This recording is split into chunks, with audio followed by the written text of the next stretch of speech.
No one is safe in the Power universe. But would they really dare kill off Tommy Egan?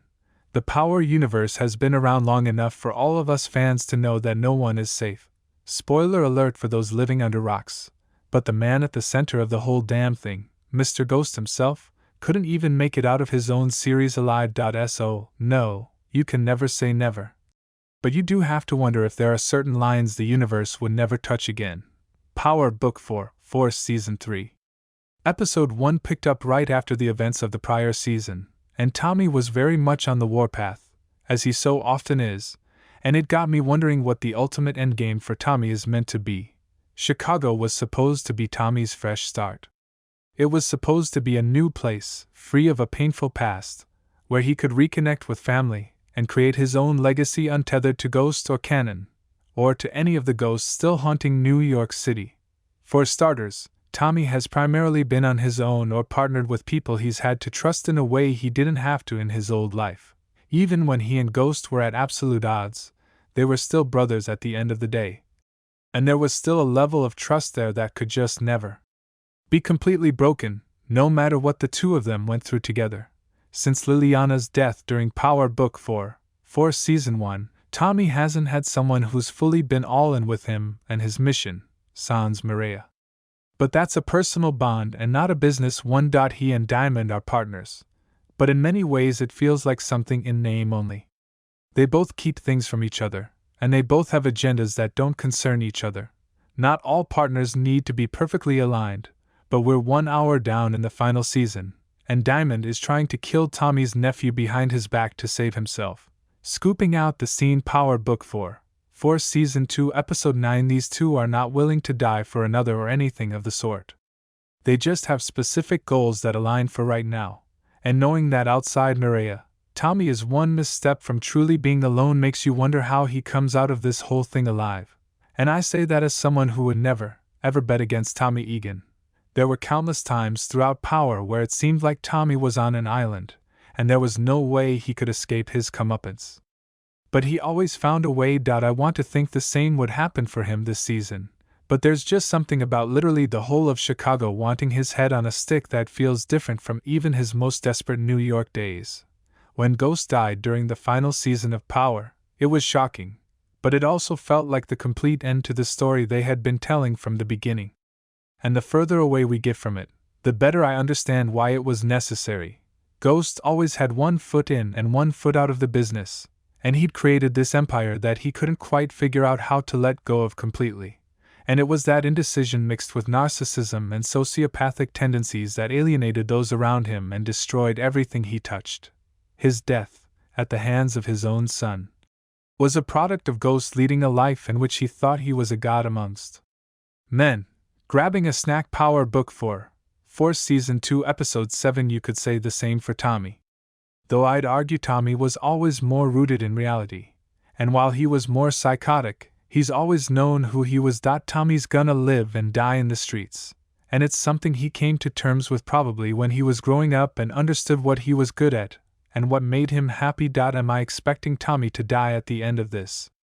Am I expecting him to die in the arms of Kate and Maria after one of his enemies finally gets the drop on him? Not necessarily. But it wouldn't surprise me either. Whether on screen or not, Tommy's fate was always going to be decided by the place that raised him, no matter what city, and the streets will always get their pound of flesh in the end. And no matter how this series wraps up, I want an excellent ride all the way to the end, and the season started brilliantly, which is always a good sign. Let me know in the comments below if you think the series would actually kill off Tommy Egan. Or do you think he's destined to make it out of every spin-off alive and well? Please share your thoughts so we can discuss.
Please don't forget to like, comment, share, and subscribe for more videos. Thanks for watching.